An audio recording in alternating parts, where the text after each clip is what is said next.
살아계신 하나님의 말씀입니다. 우리 주 예수 그리스도로 말미암아 우리에게 승리를 주시는 하나님께 감사하노니, 그러므로 내 사랑하는 형제들아 견실하며 흔들리지 말고 항상 주의 일에 더욱 힘쓰는 자들이 되라. 이는 너희 수고가 주 안에서 헛되지 않은 줄 알미라. 아멘. 이는 살아계신 하나님의 말씀입니다. 오늘도 우리에게 말씀하시는 하나님께 감사합니다. 우리에게 사경회를 열어주신 하나님의 은혜에 감사하고 이번 사경회의 주제는 종말 신앙으로 사는 삶입니다. 종말 신앙이란 무엇인가? 종말론적 믿음으로 이 땅에서 하루하루의 삶을 살아가는 것을 의미합니다. 그러므로 종말 신앙을 이해하기 위해서 우리는 네 가지를 알아야 합니다. 첫 번째, 종말이란 무엇인가?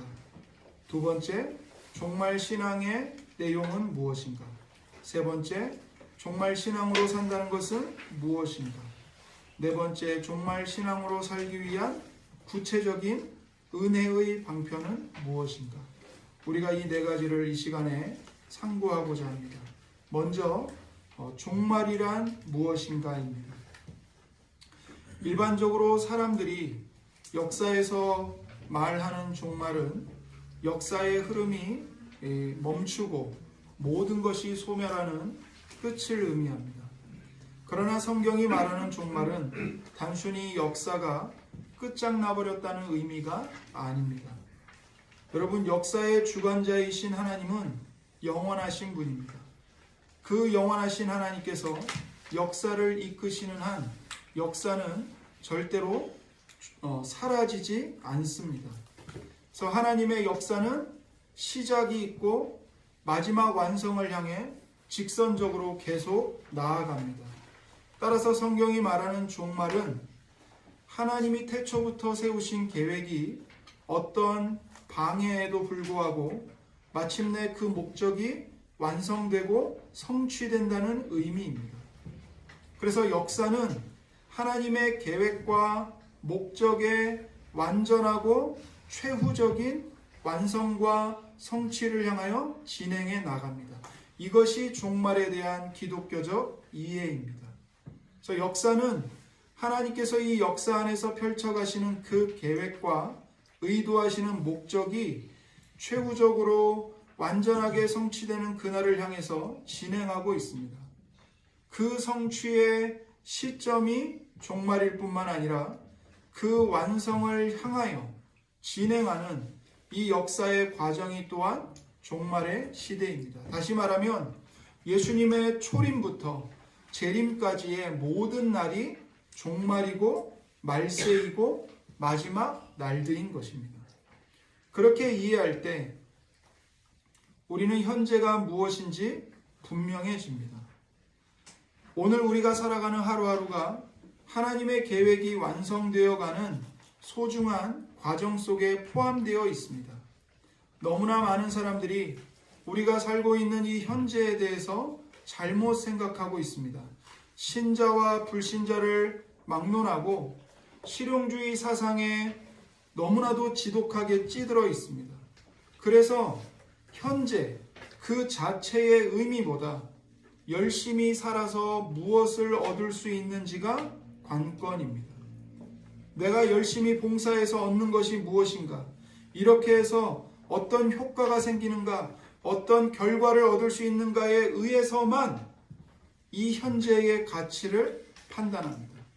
죽어라 기도했지만 아무 응답도 없으면 헛것이었다고 한탄하는 것입니다.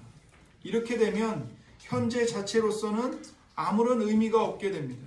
그러니까 현재는 언제나 불안하고 초조할 뿐입니다. 다윗은 자기가 성전을 지으려고 다 준비했습니다. 심지어 다윗은 성전의 내부 인테리어 설계까지도 자신이 해야 했습니다. 그러나 정작 성전은 다윗이 짓지 못했습니다. 그 아들이 지었죠.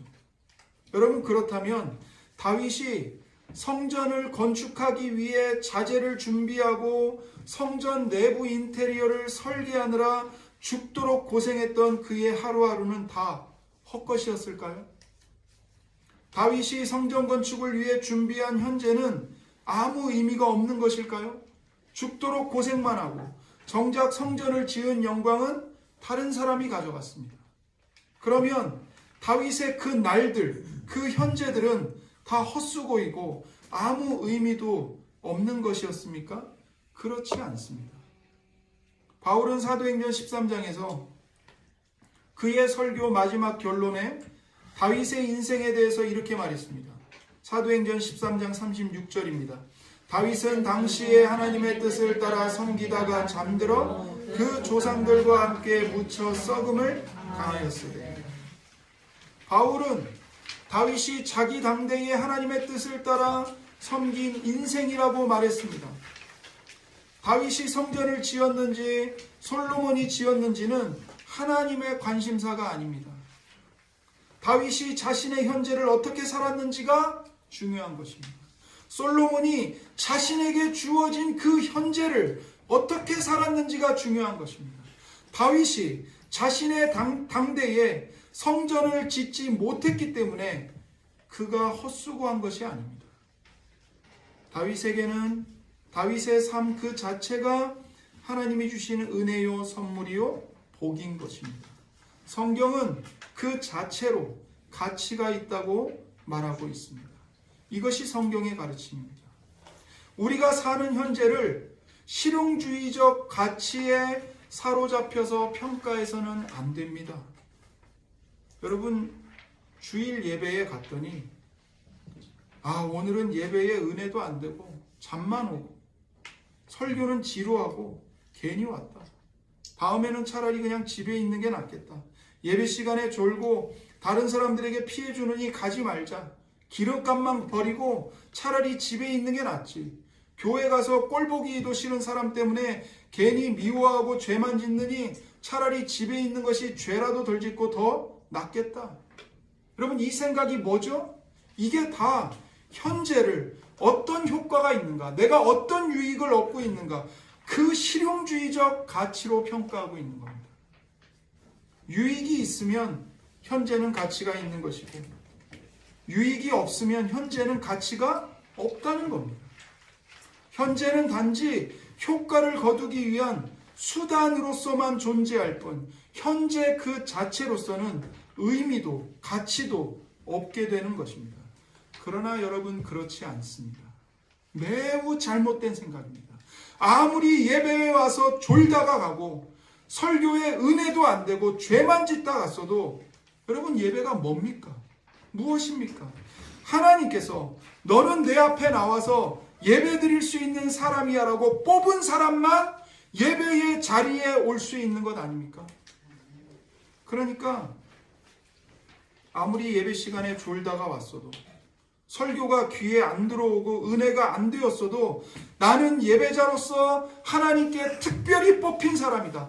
창세전부터 예정된 사람이다. 그래서 예배 공동체의 자리에 와 있는 것이다. 이 의식을 절대로 잃어버려서는 안 되는 겁니다. 이것이 얼마나 놀라운 특권인지 모릅니다, 여러분. 오늘 이렇게 하면 도대체 뭐가 생기는가? 이렇게 해서 뭐가 잘 되는가? 내가 이렇게 고생하고 섬긴다고 무슨 유익이 있는가? 이렇게 오늘을 어떤 수단으로만 보고 하루하루 초조와 불안에 얽매여서 살지 마십시오. 거기서 벗어나십시오. 복음으로 나아오십시오. 오늘 나의 현재는 하나님께서 주신 선물이다. 그러므로 현재 자체로 매우 귀한 가치가 있는 것이다. 이런 생각과 믿음으로 살아가시기를 바랍니다. 여러분, 종말이란 무엇입니까? 종말은 현재와 아무 상관없이 있다가 어느 순간 갑자기 들이닥치는 것이 아닙니다. 종말은 최후적 완성과 성취를 향하여 진행하는 기간을 의미합니다. 다시 말해서 말세란, 종말이란 예수님이 다시 오셔서 이 구원의 역사를 완전히 완성하시고 우리를 부활시키시고 최후 심판을 하셔서 완전한 하나님의 목적을 성취하시는 그때를 향하여 가고 있는 지금 이 순간을 말세라고 성경은 말합니다. 그러니까 말세는 예수님이 이 세상에 처음 오신 때부터 예수님이 다시 오실 때까지를 말하는 것입니다. 그게 다 성경이 말하는 마지막 날들입니다. 말세입니다. 두 번째로 종말신앙의 내용은 무엇인가입니다. 이 종말신앙의 내용은 세 가지로 요약할 수 있습니다. 첫 번째, 하나님께서 계획하시고 목적하신 것을 마침내 완전하게 성취하시고 최후적으로 완성하신다는 것을 믿는 것입니다. 그렇다면 그 하나님의 최후적 완성이라는 것이 무엇일까요? 여러 가지로 말할 수 있습니다. 하나님의 나라가 완성된다고 말할 수 있고요. 그리스도로 말미암은 구원 역사가 완성이라고 말할 수도 있고요. 하나님의 공의의 최후적인 완성이라고 할 수도 있습니다. 현실에서는 하나님의 나라가 임하지 않은 것처럼 보입니다. 예수 그리스도께서 이루신 구원이 실패한 것처럼 보입니다. 현실에서는 하나님의 공의가 무너진 것 같고 하나님의 사랑이 의심될 때가 많습니다. 하지만 종말의 때에는 그 누구도 이의를 제기할 수 없을 만큼 하나님의 공의와 사랑이 최후적으로 그리고 완전하게 성취됩니다. 이 종말론적 믿음은 현실을 사는 우리에게 큰 능력이 됩니다. 때로는 공의가 무너진 것 같고 우리가 사랑받지 못하는 것처럼 보이는 상황 속에서 한탄하면서 현실을 비관하기도 합니다. 하지만 우리가 그런 현실을 겪을 때에도 하나님의 공의와 사랑은 완성을 향하여 간다는 믿음을 갖습니다. 그리고 그 믿음이 우리에게 살아갈 인내와 용기를 줍니다. 욥의 경우를 보십시오. 욥기 23장 8절 9절에 그런데 내가 앞으로 가도 그가 아니 계시고 뒤로 가도 보이지 아니하며 그가 왼쪽에서 일하시나 내가 만날 수 없고 그가 오른쪽으로 돌이키시나 배울 수 없구나. 이해할 수 없는 고통스러운 현실을 겪는 욥이 하는 고백입니다. 지금 나의 현실의 삶 속에 하나님이 나를 사랑하신다는 증거도 보이지 않고 하나님이 계신다는 것조차도 확인할 수 없다는 거예요. 어디에서도 어디로 가도 어디를 보아도 하나님의 살아계심을 확인할 수 없는 절망적이고 비관적인 현실에 처해 있는 겁니다. 처참한 환경입니다. 그러나 그는 이러한 상황이 자신의 현실임을 인식하면서도 바로 이어서 이렇게 선언합니다. 욥기 23장 10절입니다. 그러나 내가 하는 이 일을 그가 아시나니 그가 나를 단련하신 후에는 내가 순금같이 되어 나오리라.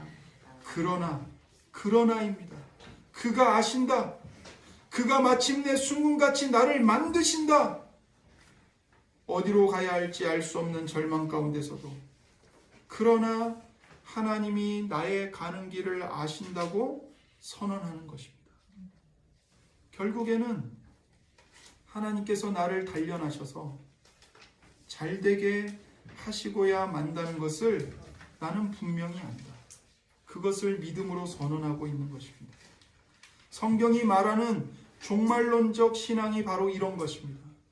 억울하고 괴롭고 속상하고 눈물밖에 나오지 않고 그런 현실에서도 하나님께서 의도하신 완전한 성취를 향하여 진행해 나아가고 있다. 이 종말론적 믿음이 우리에게 능력이 되는 것입니다. 두 번째는 하나님의 현재적 통치를 믿는 믿음입니다. 여러분, 하나님의 통치는 미래, 즉 예수님이 재림하신 이후에나 시작되는 것이 아닙니다. 하나님은 영원히 통치하시며 완성을 향해 나아가는 지금 이 순간에도 온 세상을 다스리고 계십니다. 여러분, 요한계시록을 보면 매우 중요한 주제 가운데 하나가 바로 이것입니다. 하나님의 현재적 통치입니다. 하나님은 오늘도 통치하고 계신다는 거예요. 현실에서는 마치 악인들이 역사의 주도권을 쥐고 제멋대로 하는 것처럼 보일 수 있습니다. 인간의 욕심으로 전쟁을 일으켜서 무고한 시민들을 학살합니다. 그러나 요한계시록의 핵심 주제처럼 보이지 않는 곳에서 여전히 역사를 주관하시는 하나님의 손길을 신뢰하는 것이 진정한 종말론적 신앙입니다. 하나님이 지금도 통치하시고 역사를 최후의 완성으로 이끌고 계신다는 확신이 있다면 신자는 전쟁이 일어나도 여기저기서 폭탄이 터지고 죽어나가도 어떤 암담한 환경이라 할지라도 위축되지 않습니다. 이 믿음은 신자를 세상이 이해할 수도 없고 감당할 수도 없는 당당한 존재로 만듭니다. 셋째는 하나님의 백성 곧 성도의 최후 승리를 믿는 것입니다. 요한계시록을 읽을 때 흔히 사탄이나 재앙, 666, 아마겟돈, 14만 4천 등에 매몰되기가 쉽습니다. 하지만 요한계시록이 시종일관 강조하는 진짜 주제는 하나님 백성의 최후 승리입니다. 역사의 중심에는 늘 하나님의 성도가 있습니다. 세상에 무서운 악의 세력과 재앙이 닥쳐올지라도 그 모든 일은 결국 하나님의 통치 아래에 있습니다. 하나님은 환난 가운데서도 자기 백성을 보호하시고 역사를 반드시 승리의 방향으로 이끌어 가십니다. 우리가 이 땅에서는 보잘것없고요, 죽는 자 같고 굶는 자 같고 아무것도 없는 빈털터리 같고 세상의 구경거리와 같고 도살장으로 끌려가는 양 같은 현실일지라도 결국은 교회가, 우리가 최후 승리자가 된다는 것을 믿는 믿음이 바로 종말론적 믿음입니다. 이 믿음을 가지시기 바랍니다. 이것이 종말을 사는 신자가 갖는 확신이고 살아가는 원리입니다. 성도의 최후 승리에는 물론 죽음에 대한 최후 승리가 포함되어 있습니다. 종말론적 믿음의 핵심은 예수님이 재림하실 때 일어날 죽음에 대한 최종적 승리와 부활을 믿는 것입니다. 인간은 신자와 불신자 모두 부활하여 영원히 존재합니다. 성경에서 말하는 죽음은 존재의 소멸이 아니라 하나님과의 관계가 끊어진 상태를 의미합니다.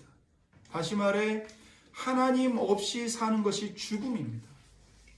신자의 부활은 죽음뿐만 아니라 죄의 권세에 대한 완전한 승리입니다. 현세에서 예수님의 대속을 받아들인 자들이 재림 때 용서받은 자로 최종 확정되며 이는 구원의 최후 완성입니다.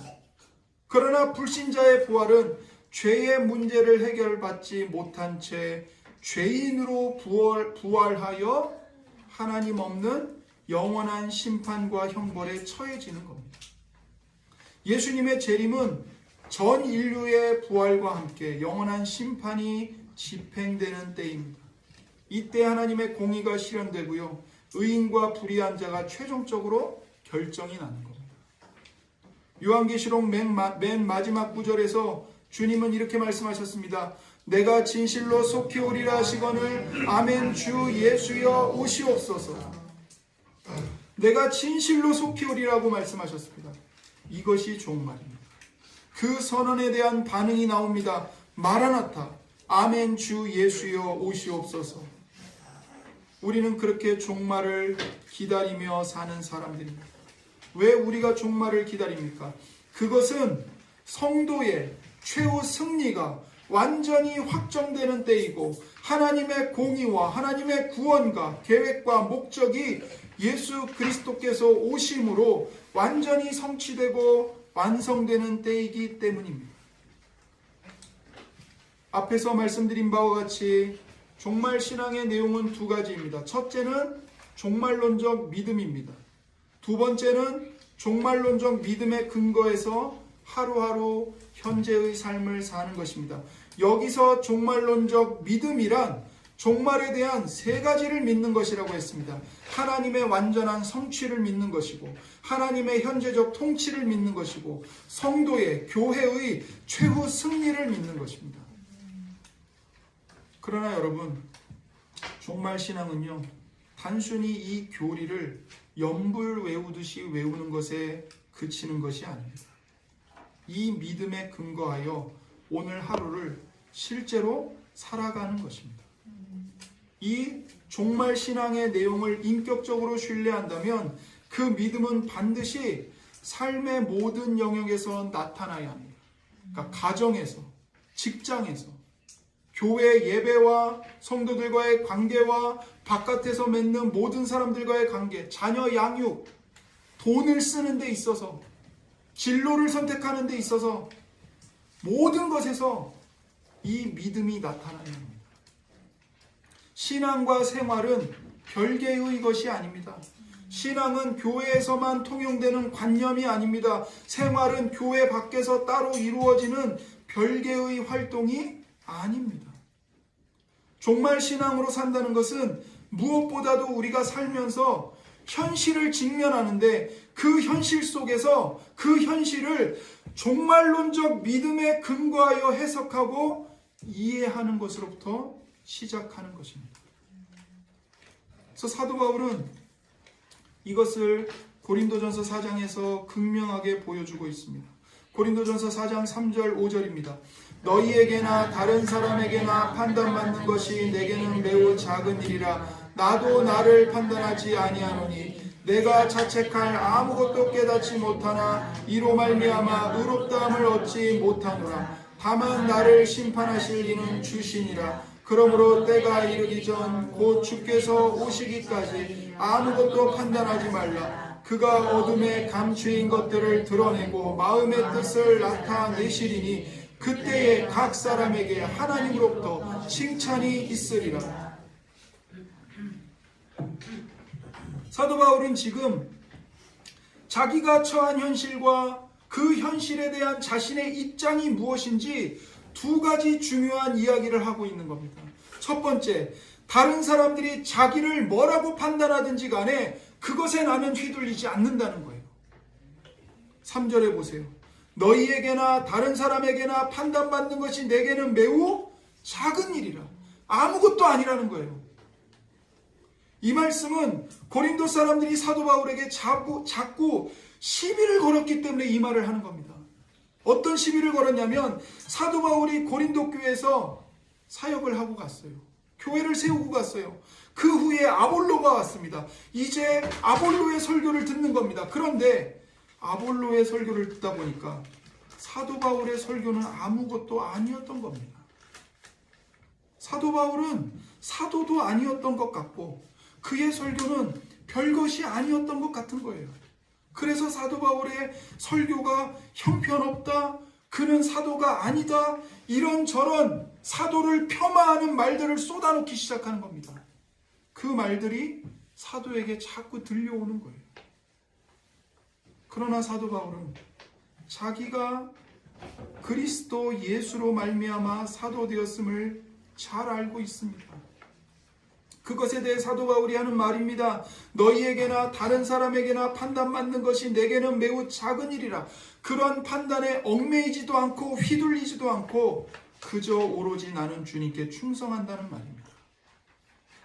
두 번째는 자기 자신의 양심에 의해서도 좌지우지 되지 않는다는 것입니다. 3절과 4절에 나도 나를 판단하지 않는다. 내가 자책할 아무것도 깨닫지 못하나 그것으로 내가 의롭다함을 얻지 못한다. 이렇게 말합니다. 내가 자책할 아무것도 깨닫지 못하나 나도 나를 판단하지 않는다. 이 말은 자기의 양심에 거리낌이 없고 양심에 비춰서 한점 부끄러움이 없기 때문에 얼마든지 그것을 내세워서 내 주장을 할 수 있지만 그렇게 하지 않겠다는 말입니다. 여러분, 사실 양심의 기준은 사람마다 다 다릅니다. 어떤 사람은요, 다른 사람을 파멸에 몰아넣고 눈에서 피눈물을 쏟게 하면서 뭐라고 말하냐면 나만 그래? 세상이 다 그래. 이렇게 안 하고 어떻게 이 세상을 살아가? 그러면서 오히려 떳떳해하고요, 자기 악행을 정당화합니다. 그런가 하면 다른 사람에게 말 한마디 퉁명스럽게 던진 것 때문에 여러 날을 하나님 앞에서 가슴을 치면서 눈물로 회개하고 기도하는 사람이 있어요. 그러니까 사람마다 양심이 다 똑같지 않는 거예요. 이런 점에서 양심이라는 것은 무서운 것입니다. 자기 양심에 거리낌이 없다는 것을 내세워서 여러분 큰 소리 치지 마십시오. 그러면 안 돼요. 그러므로 바울은 자기 양심에 떳떳하다고 해서 그것을 근거로 자기 주장을 펴지 않겠다고 말하는 겁니다. 4절에 내가 자책할 아무것도 깨닫지 못하나 이로 말미암아 의롭다함을 얻지 못하노라. 나는 양심에 떳떳하다.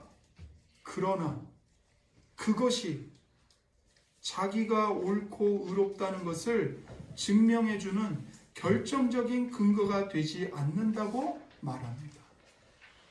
나를 이리저리 판단하고 깔아뭉개는 사람들의 말에 휘둘리지 않고 나의 양심에 떳떳하다는 것을 내세워서 큰 소리 치지 않고 나의 길, 내가 가야 할 길을 묵묵히 걸어간다는 것입니다.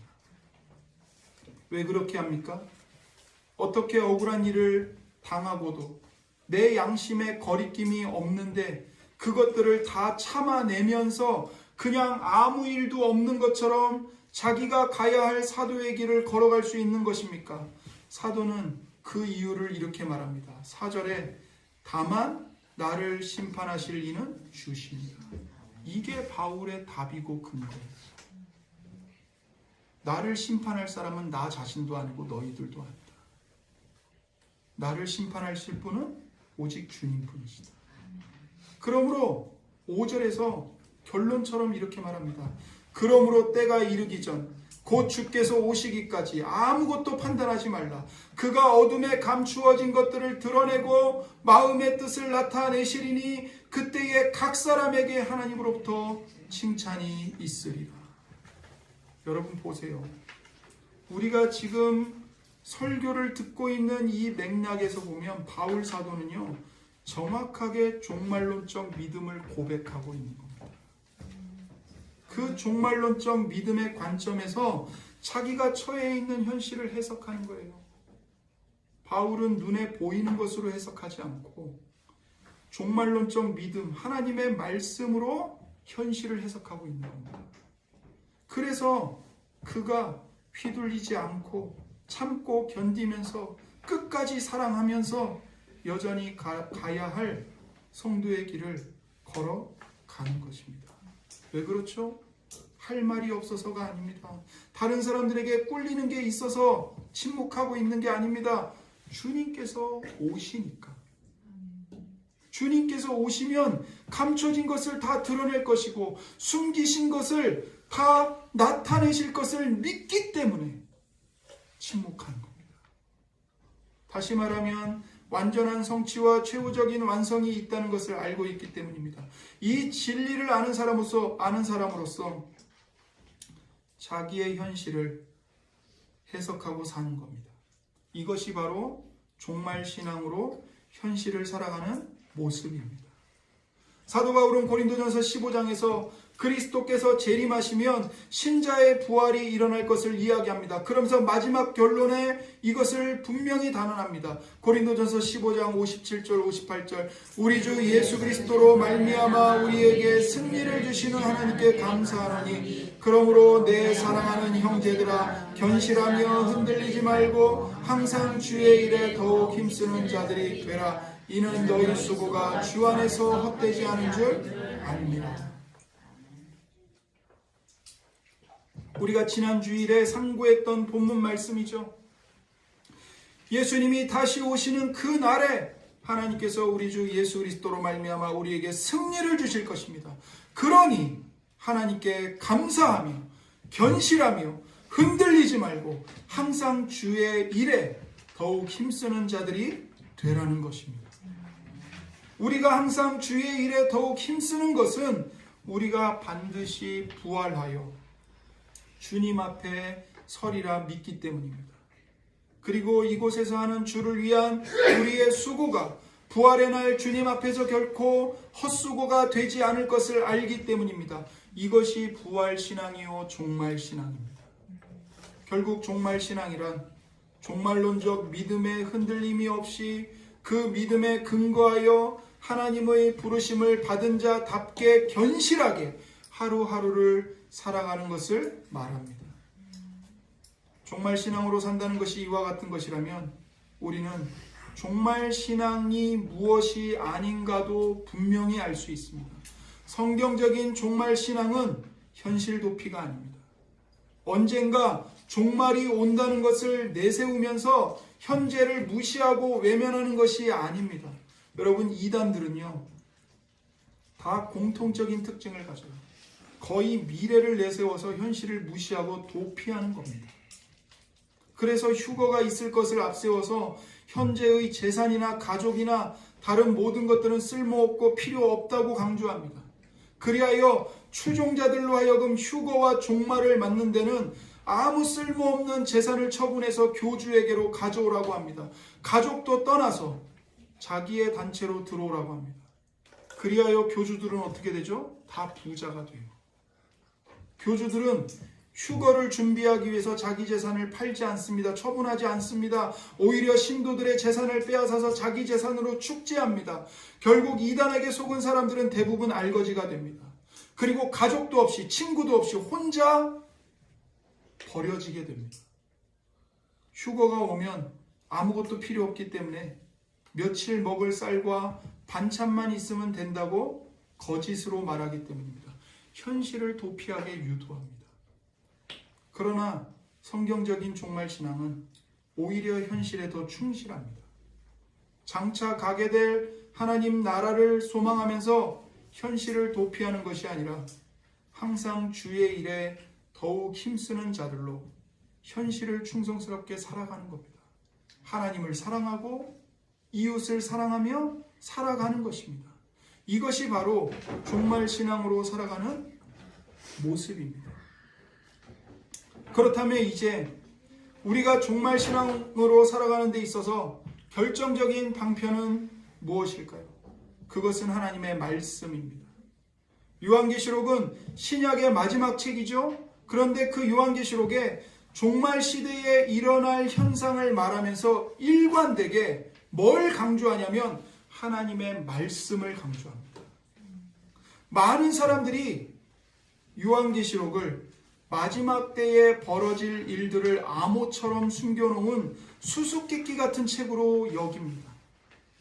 그러나 사실 요한계시록처럼 하나님의 말씀을 일관되게 강조한 책이 없다고 할 만큼 말씀을 강조합니다.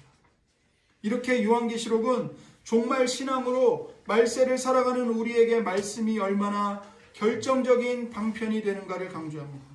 종말의 시점이 가까울수록 사람들이 가장 극심하고 버리고 떠나는 것이 있습니다. 그게 뭘까요? 바로 하나님의 말씀입니다. 교회의 강단뿐 아니라 사람들의 생활에서도요, 말씀을 떠나갑니다. 그래서 신자와 불신자 간의 차이가 점점 없어집니다. 하지만 요한계시록의 교훈은 처음부터 끝까지 하나님의 말씀에 집중되어 있습니다. 1장 첫머리에서 간단하게 인사말을 한 후에 본격적으로 요한계시록의 첫 마디가 시작되는데 이렇게 시작합니다. 요한계시록 1장 3절입니다. 이 예언의 말씀을 읽는 자와 듣는 자와 그 가운데 기록한 것을 지키는 자는 복이 있나니 때가 가까움이라. 요한계시록의 첫 마디는 사실 뭐냐면 복을 얘기하고 있어요. 복을. 그리고는 그것이 어째서 복이 되는가를 말합니다. 때가 가까움이라. 그러니까 말세에 대한 이야기를 하고 있는 겁니다. 말세의 복 있는 자에 대한 말씀입니다. 말세란 어떤 시대입니까? 혼돈과 고통과 불안과 괴로움과 전쟁 등 온갖 것들이 난무하는 시대입니다. 이런 시대에도 복 있는 사람이 있다는 것입니다. 그렇다면 과연 어떤 사람이 이 말세에 복이 있다고 말합니까? 이 예언의 말씀을 읽는 자와 듣는 자와 그 가운데 기록한 것을 지키는 자가 복이 있다고 말합니다. 말세에 살아남으려면 복을 받아야 하는데 그 복이 하나님의 말씀과 관련되어 있습니다. 하나님의 말씀을 읽고 듣고 행하는 것이 말세를 사는 사람에게 있어야 하는 복입니다. 그리고 요한계시록 2장과 3장으로 넘어가면 계속해서 7교회에 보내는 편지들이 나옵니다. 그 편지의 끝마다 똑같은 말씀을 반복하고 있습니다. 주님으로부터 편지를 받는 모든 교회가 동일하게 행해야 하는 것이 바로 이것입니다. 요한계시록 2장 7절 귀 있는 자는 성령이 교회들에게 하시는 말씀을 들을지어다. 11절 귀 있는 자는 성령이 교회들에게 하시는 말씀을 들을지어다. 17절 귀 있는 자는 성령이 교회들에게 하시는 말씀을 들을지어다. 29절 귀 있는 자는 성령이 교회들에게 하시는 말씀을 들을지어다. 요한계시록 3장 6절 귀 있는 자는 성령이 교회들에게 하시는 말씀을 들을지어다. 13절 귀 있는 자는 성령이 교회들에게 하시는 말씀을 들을지어다. 22절 귀 있는 자는 성령이 교회들에게 하시는 말씀을 들을지어다. 무려 7번을 반복합니다. 여러분, 이 말씀대로 하면 말세를 사는 신자의 귀는 왜 있는 겁니까? 이 귀가 왜 있는 거예요? 성령이 교회들에게 하는 말씀을 들으라고 귀가 있는 겁니다. 여기 들으라고 하는 말은 앞에서 말씀하신 요한계시록 1장 3절 말씀, 읽고 듣고 행하라는 뜻입니다. 그러니까 들으라는 말은 단지 청각만을 말하는 것이 아니라 그의 말씀을 읽고 그의 말씀을 손과 발로 행하는 것까지 포함하는 겁니다. 그러니까 요한계시록 첫 마디부터 하시는 말씀이 신자의 눈은 하나님의 말씀을 읽으라고 있다는 것입니다. 신자의 귀는 하나님의 말씀을 들으라고 있고 신자의 손과 발은 하나님의 말씀을 지켜 행하라고 있다는 것입니다. 우리는 이것을 십자가로 여깁니다.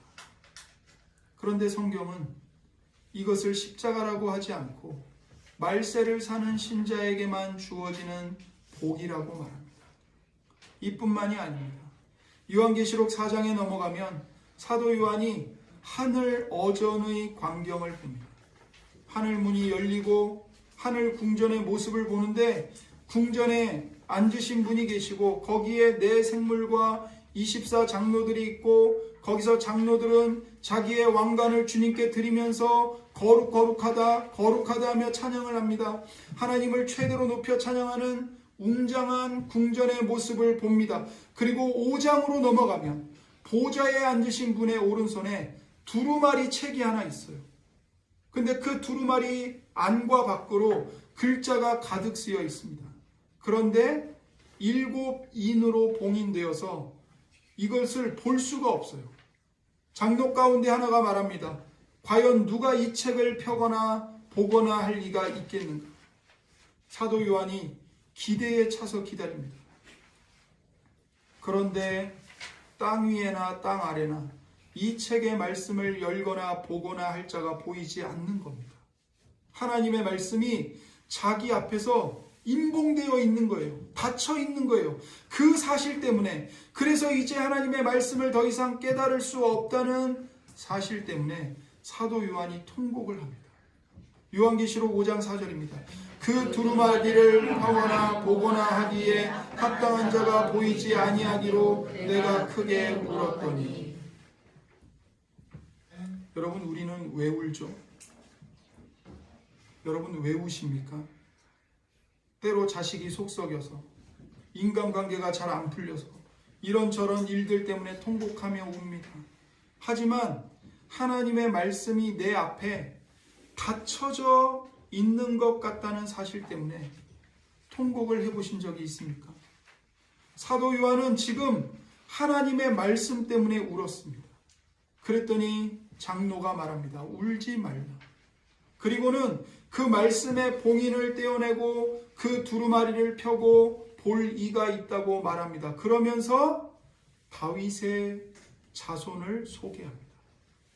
요한계시록 5장 5절입니다. 장로 중에 한 사람이 내게 말하되 울지 말라. 유대 지파의 사자 다윗의 뿌리가 이겼으니 그 두루마리와 그 7인을 떼시리라 하더라.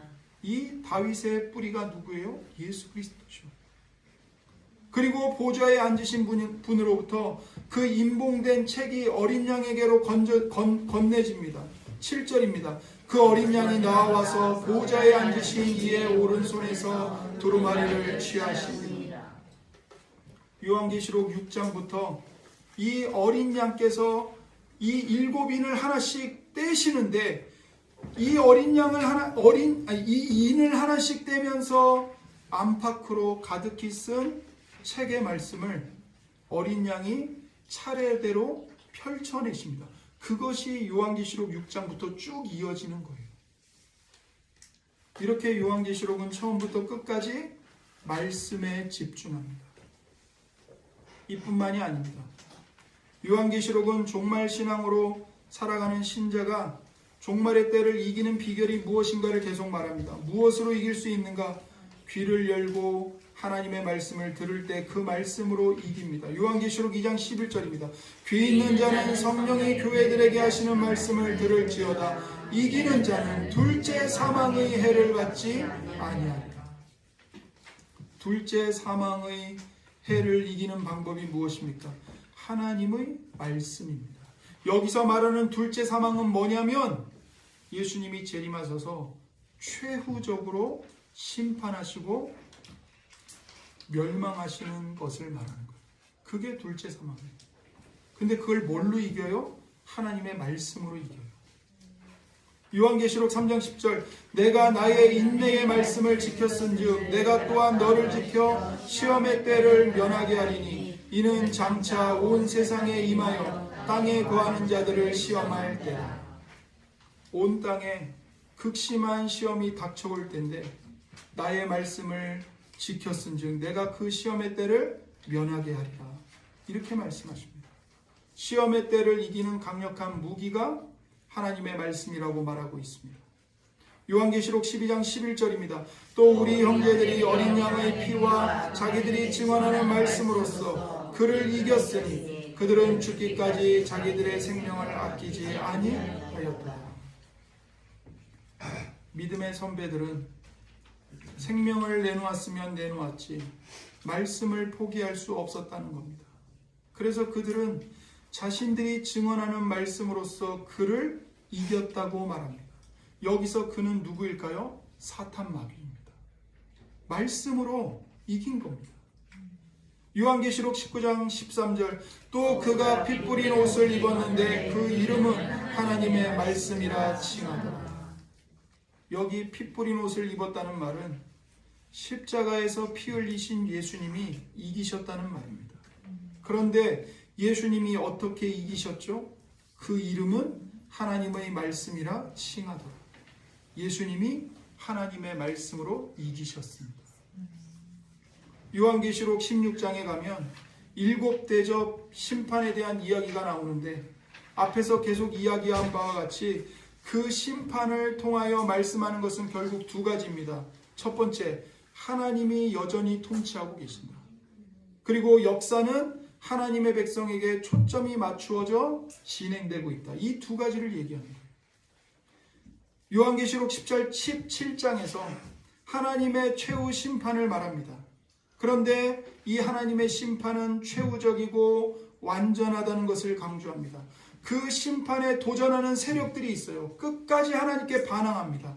하나님의 심판이 임할 때 어떤 자들은 불의하다고 대들고 자기들끼리 대항 세력을 구축하고 하나님과 전쟁을 벌입니다. 그러나 결국 말씀은 하나님의 백성이 최후 승리한다는 사실에 모든 초점이 맞춰져 있습니다.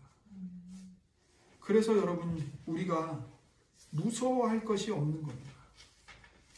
요한계시록은 뭘 말하는가? 결국 하나님의 백성이 최후 승리한다. 이걸 강조하고 있어요. 교회가 최후 승리한다는 수단은 무엇입니까? 바로 하나님의 말씀으로 최후 승리하는 것입니다. 그래서 사람들은 말세가 될수록 무슨 신비한 것을 보고 싶어 합니다. 천국 갔다 온 간증을 듣고 싶어 하고요. 종말을 사는 사람들일수록 더욱더 그래요. 하지만 그런 것들이 종말하고는 아무 관계가 없습니다. 여러분, 이미 정해져 있어요. 뭐가 그리도 궁금해할 게 없습니다. 천국 가보면 확실하게 볼 겁니다. 우리가 이 땅에서 호기심으로 신앙생활하는 것이 아닙니다. 그러니 여러분, 천국 갔다 왔다, 지옥 갔다 왔다, 요란을 떨고 그런 간증을 하고 책들을 써내고 영상을 보고 그거 다 가짜이고 사기입니다, 여러분. 제가 분명하게 성경에 근거해서 말씀드릴 수 있습니다. 사기입니다. 사기예요. 속지 마세요. 그런 거 제발 카톡에 퍼나르지 마세요. 사기예요. 개인이 겪은 주관적인 경험이나 심리적 현상을 마치 누구나 믿어야 할 절대적인 진리인 것처럼 속여서 사람들을 현혹하는 것은 이단입니다. 매우 잘못된 거예요. 극악한 범죄입니다. 위험한 행동입니다. 절대로 그런 것들에 속지 마시고 그런 것들 전파하지 마십시오. 여러분, 성경 전체가 얘기하듯이 우리는 하나님의 말씀으로 승리합니다. 요한계시록은 처음부터 마지막까지 일관되게 말세를 사는 사람들에게 하나님의 말씀이 곧 생명이다, 하나님의 말씀으로 최후 승리를 맛본다고 말합니다. 이것을 우리는 붙들어야 합니다. 요한계시록 22장 18절 19절입니다. 내가 이 두루마리의 예언의 말씀을 듣는 모든 사람에게 증언하노니 만일 누구든지 이것들 외에 더하면 하나님이 이 두루마리에 기록된 재앙들을 그에게 더하실 것이요 만일 누구든지 이 두루마리의 예언에서 말씀에서 제하여 버리면 하나님이 이 두루마리에 기록된 생명나무와 및 거룩한 성의 참여함을 제하여 버리시리라. 여러분, 이 말씀을 잘 보십시오. 뭐와 연결이 됩니까?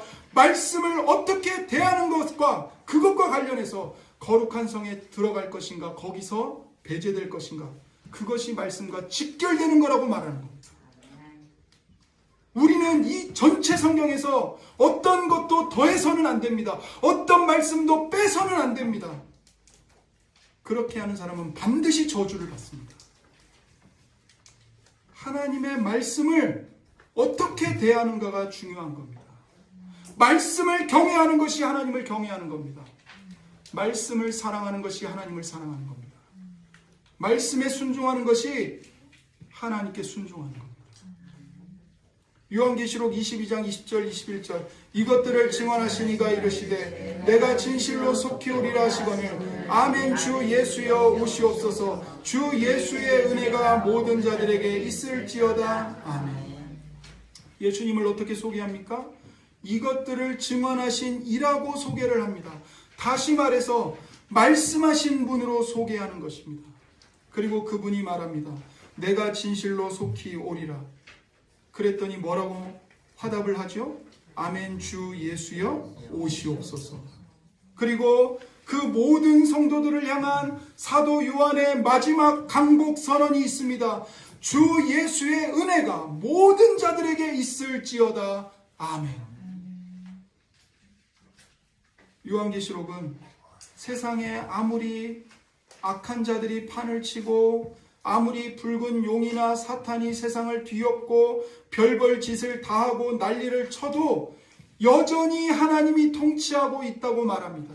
하나님은 하나님의 완전한 의와 공의와 사랑과 그의 나라의 완성을 향하여서 지금도 역사하고 계신다고 말합니다. 하나님께서 이렇게 역사를 통치하시는 궁극적인 목적이 어디에 있습니까? 하나님의 백성들의 최후 승리에 있습니다. 교회의 최후 승리에 그 궁극적인 목적이 다 있는 것입니다. 그러므로 요한계시록은요, 여러분에게 두려움을 주고 여러분을 공갈, 협박하기 위해서 쓴 책이 아닙니다. 오히려 여러분이 환난을 당하고 고통을 당하는데 여러분에게 위로를 주고 격려를 북돋아주고 용기와 믿음을 힘내게 하려고 주신 말씀이 바로 요한계시록입니다. 그러니 여러분, 요한계시록 무섭다고 덮어버리고 읽지 않고 그러지 마십시오. 믿음으로 요한계시록을 읽으세요. 이 말씀을 다 들은 사도 요한이 너무나 흥분해서 벌떡 일어서서 외칩니다. 아멘. 주 예수여 오시옵소서. 오시옵소서. 우리도 이렇게 주님이 오시기를 기다리고 있는 것입니다. 성경은 이렇게 주님을 기다리는 삶을 하루하루 살라고 말씀합니다. 그것이 이 말세를 복 있는 사람으로 사는 모습입니다. 우리가 종말 신앙으로 살아가는 데 있어서 말씀과 함께 가장 중요한 분이 계시는데 그분은 바로 성령 하나님이십니다. 성령님은 예수님께서 승천하시고 재림하실 때까지의 기간을 이 땅에서 살아가야 하는 신자들에게는 절대로 떼어놓고 생각할 수 없는 중요한 분입니다. 성령이 없이 신자가 홀로 말세의 때를 살아가는 것은 불가능합니다. 그러므로 예수님께서도 붙잡히시기 직전에 제자들을 모아놓고 최후의 만찬을 베푸시는 자리에서 마지막 고별 설교를 행하셨는데 거듭거듭 성령을 보내주시겠다고 약속하셨습니다. 그리고 승천하시기 직전에도 제자들에게 약속을 주시는데 성령을 보내주시겠다는 약속이었습니다. 예수님이 승천하신 이후부터 예수님이 다시 오실 때까지 신자들이 이 세상의 삶을 환난 속에서 살아가야 하는데 그 신자들에게 반드시 필수적인 게 뭔가? 성령님의 중보이기 때문에 그렇습니다.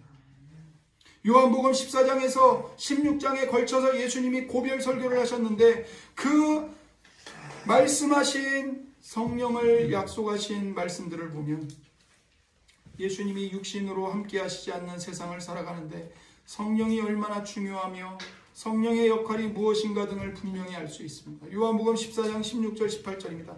내가 아버지께 구하겠으니 그가 또 다른 보혜사를 너희에게 주사 영원토록 너희와 함께 있게 하리니 그는 진리의 영이라. 세상은 능히 그를 받지 못하나니 이는 그를 보지도 못하고 알지도 못함이라. 그러나 너희는 그를 아나니 그는 너희와 함께 거하시며 또 너희 속에 계시겠음이라. 내가 너희를 고아와 같이 버려두지 아니하고 너희에게로 오리라. 예수님이 떠나시면서 이제 제자들은 예수님 없이 이 땅에 남아야 돼요. 그런데 예수님이 그들을 고아처럼 내버려 두지 않고 홀로 두지 않고 성령님을 보내주시겠다는 겁니다. 그래서 그 성령님이 바로 예수님이 여전히 제자들과 함께 계신다는 증거라는 거예요. 성령님은 신자가 재림하실 예수님을 기다리며 하루하루 삶을 살아갈 수 있도록 곁에서 도와주시는 보혜사입니다. 성령님은 진리의 영이십니다. 그래서 진리의 말씀을 가르치고 또 말씀 가운데로 인도하시는 분입니다.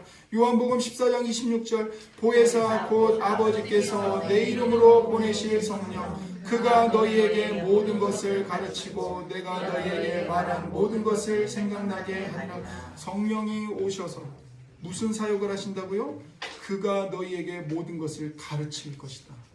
내가 너희에게 말한 모든 말씀을 생각나게 할 것이다.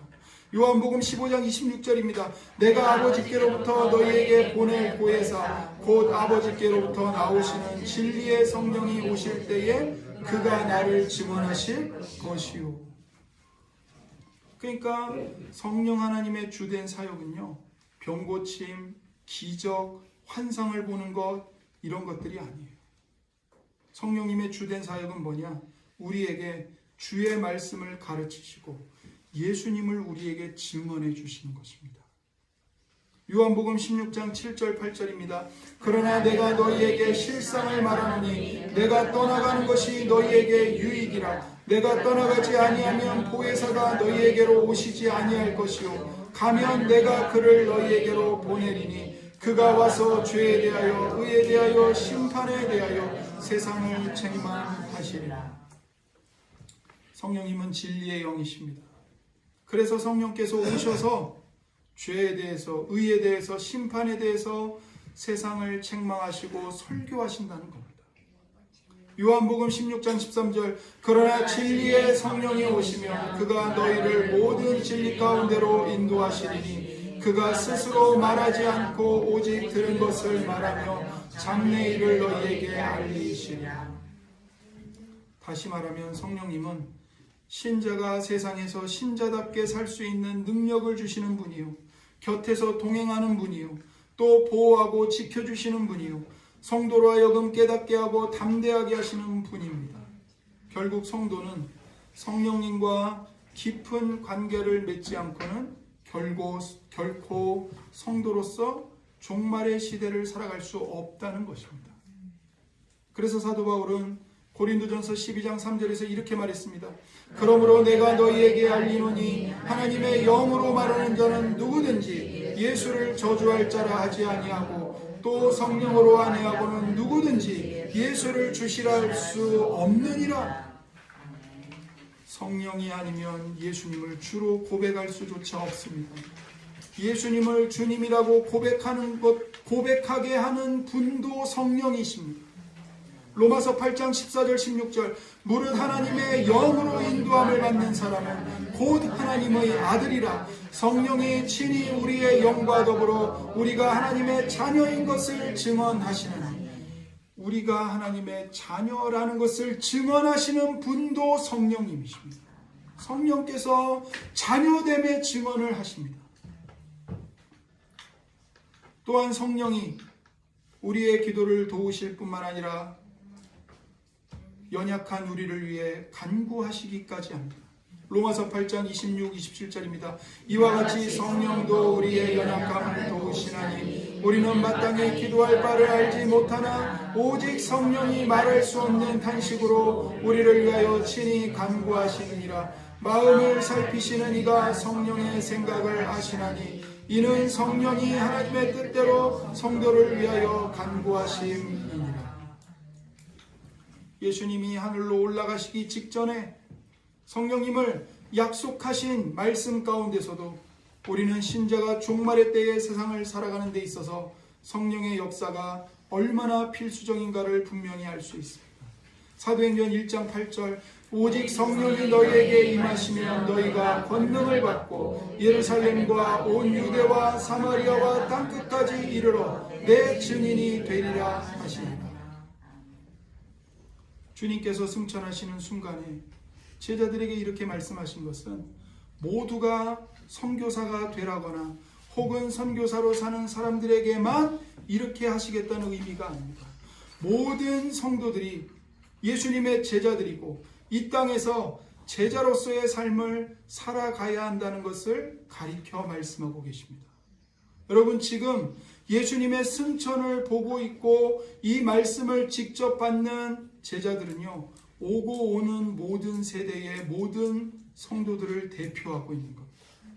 그러니까 여기 있는 이 제자들만 제자들이 아니고 예수님을 믿는 여러분과 저 모든 성도들이 다 예수님의 제자인 거예요.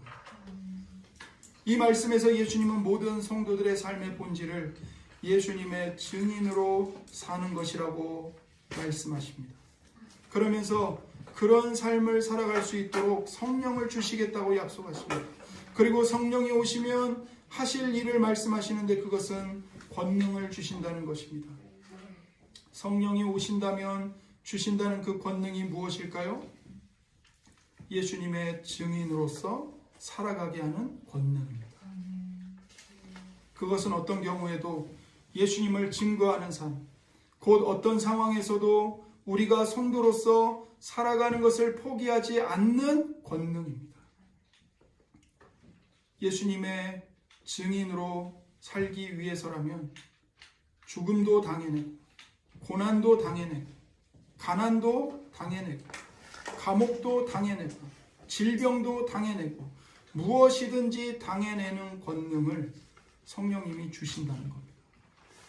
실제로 사도행전은 사도들이 오순절에 성령 충만을 받은 후에 예수님을 부인하지 않기 위해서 어떤 어려움에도 굽히지 않고 그 핍박들을 다 당해내는 이런 능력을 행사하면서 증인으로 사는 모습을 곳곳에서 보여주고 있습니다.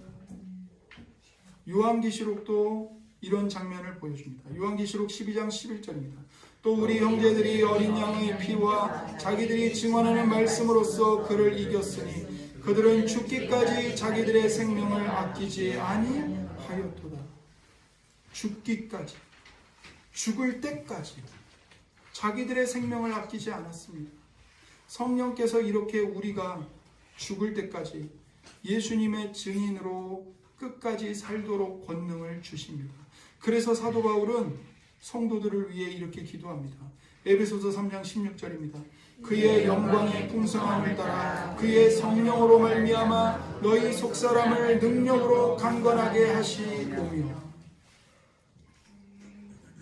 하나님의 성령으로 너희 속사람을 능력으로 강건하게 하시기를 간구하는 거예요. 성령님이 신자들의 속사람을 능력으로 강건하게 하실 때 우리는 비로소 제자들답게 살 수 있는 것입니다. 그 권능을 성령께서 주시는 거예요. 지금까지 본 것처럼 성령님은 우리들이 예수님의 재림을 바라보며 이 땅에서 하루하루 살아가도록 지켜주시는 보혜사이십니다.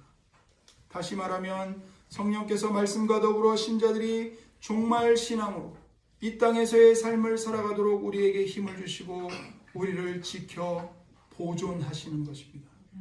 그러므로 사도 바울은 말세를 살아가는 교회를 향하여 성령의 충만함을 받으라고 말합니다. 에베소서 5장 18절 술 취하지 말라 이는 방탕한 것이니 오직 성령으로 충만함을 받으라. 오직 성령으로 충만함을 받으십시오. 그것을 위해 힘써 간구하십시오. 여러분, 예수님께서 고별 설교에서 성령님을 약속하셨고 또 승천 직전에 성령님을 약속하셨는데 그 성령으로 충만함을 받아야 우리가 하나님의 사람들로서 예수님의 제자들로서 성도들로서 삶을 살아갈 수 있는 것입니다. 성령의 충만함을 받지 못하면 예수님의 증인으로 살아갈 수가 없습니다. 그래서 우리는 성령님을 간구해야 하고 의존해야 하고 오직 성령으로 충만함 받기를 사모해야 하고 기도해야 합니다. 그럴 때에 성령과 더불어 성령의 역사로만 우리는 이 종말의 때에도 두려워하지 않고 좌절하지 않고 원망하지 않고 변절하지 않고 오히려 고난과 죽음 가운데서도 굴하지 않는 신자의 권능으로 살아가고 오히려 찬송을 부르고 감사하며 종말 신앙의 삶을 살아갈 수 있는 것입니다. 오직 성령으로 충만함을 받으십시오. 그때 비로소 우리는 마라나타, 아멘 주 예수여 오시옵소서 라고 고백할 수 있고 그 종말 신앙의 고백으로 살아갈 수 있는 것입니다. 이 복이 여러분 모두에게 함께하기를 주의 말씀으로 축복합니다. 아멘. 기도하겠습니다. 이 시간 우리에게 주신 말씀으로